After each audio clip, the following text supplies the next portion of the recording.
Praise God, haleluya. Wapendwa popote mliwepo, jina la Bwana Yesu libarikiwe. Mfalme wa amani atukuzwe.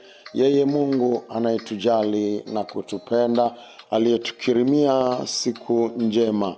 Hii ni siku ambaye Bwana ameitupa tuifurahie. Tunamshukuru kwa wema wake, tunamshukuru kwa upendo wake. Ni kile kipindi chetu cha Amka na Bwana pamoja na Apostle Simon. Yes, nasema Mungu wetu ni mwema tena mara ya tena. Yeye hana budi kututendea mema siku hadi siku. Yeye anayetujali, kutupigania na kuonekana juu ya maisha yetu. Wapendwa, mbarikiwe. Wapendwa, muinuliwe mara ya tena. Wapendwa, mkono wa Bwana uwatendee mema. Nimekuja mara ya tena. Kabla hatujaanza, ninamwona mtu anayezipitia changamoto za kifinance. Naona mpaka kuna watu wamechukua deni yako, hawataki kukulipa, lakini Mungu anaenda kukata njia na neema ya Mungu inaenda kukuangazia. Ubarikiwe zaidi. Basi bila kukawia, acha tuangalie maandiko matakatifu yanasemaje. Tusome kitabu cha Samueli wa kwanza. Kitabu cha Samueli wa kwanza sura yake ya 9 mstari wa 4. Yes, mstari wa 4 hadi ule wa 7. Sura ya 9 mstari wa 4 hadi wa 7. Naye tuanzie mstari wa 3. Na punda za Kishi babake Sauli walikuwa wamepotea. Kishi akamwambia Samueli mwanae, haya basi, toa mtumishi mmoja pamoja nawe, ondoke uende ukatafute punda hao. Naye akapita kati ya nchi na milima ya Efraimu, akapita na kati ya nchi ya Shalisha, lakini hakuwaona. Kisha akapita kati ya nchi ya Shalimu, wala huko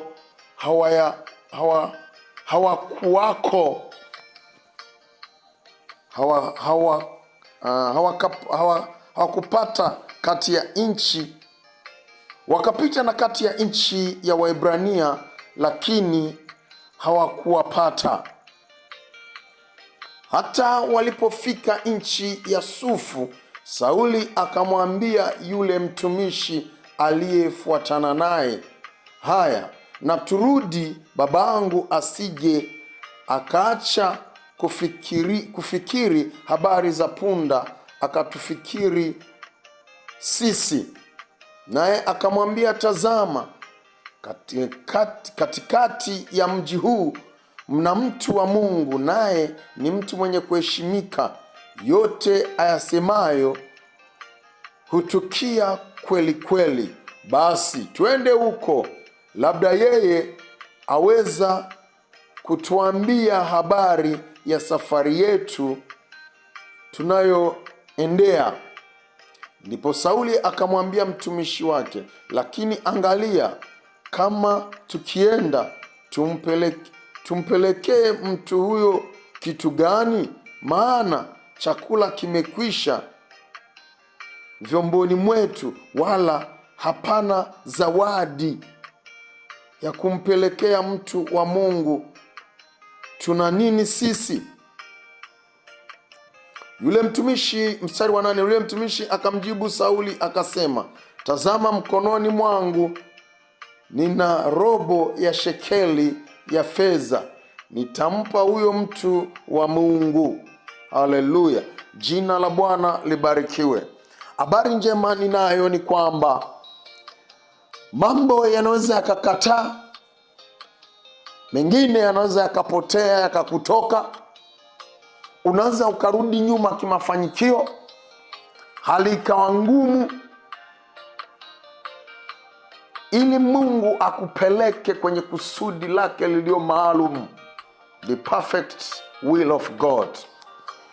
Ili Mungu akufikishe kwenye kusudi lake lilio maalum, kuna mambo yanaanza akaharibika ili ukatafute. Kazi inaanza kosekana ili ukaitafute. Kwa kutafuta ukaja kukutana na kile Mungu alichokikusudia juu ya maisha yako. Hapa Sauli, ndani ya ramani ya Mungu na mpango wa Mungu, alikuwa anamwandalia kwa mfalme. Ufalme ulikuwa umeandaliwa na mbingu, lakini Sauli alikuwa anatafuta kitu kidogo machoni pa Mungu.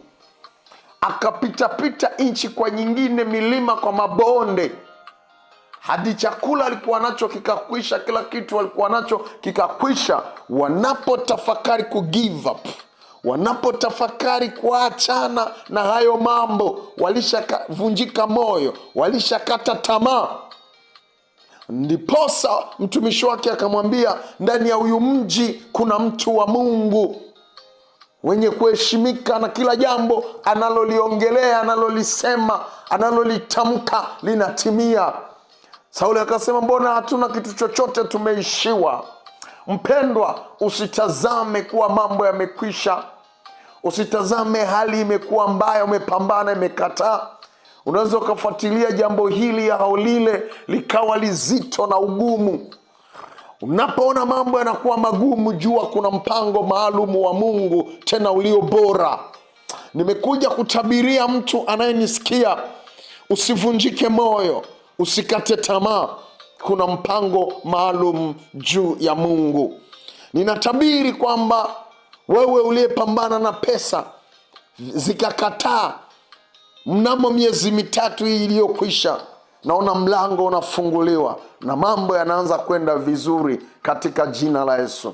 Neema ya Mungu inaenda kusimama na kila anayenisikiliza, na Mungu anaenda kutukuka na anaenda kuonekana katika jina la Yesu. Mpendwa, usiwe na hofu. Sauli alipofika mbele ya nabii, alimwambia neno moja, mema na yenye heshima Mungu amekuandalia wewe na familia yako. Mwingine maneno unachokitafuta sio ndo kusudi la Mungu, sio ndo yale yaliyo kwenye fikira za Mungu. Mungu anafikiria mema zaidi ya hayo. Oh my God, oh my God. Na kuja kukutabiria na kukutamkia nyakati mpya, new season. May you enter in the new season in the mighty name of Jesus. Hey, Mungu anafungua wingu jipya. Mungu anakata njia juu ya maisha yako katika jina la Yesu.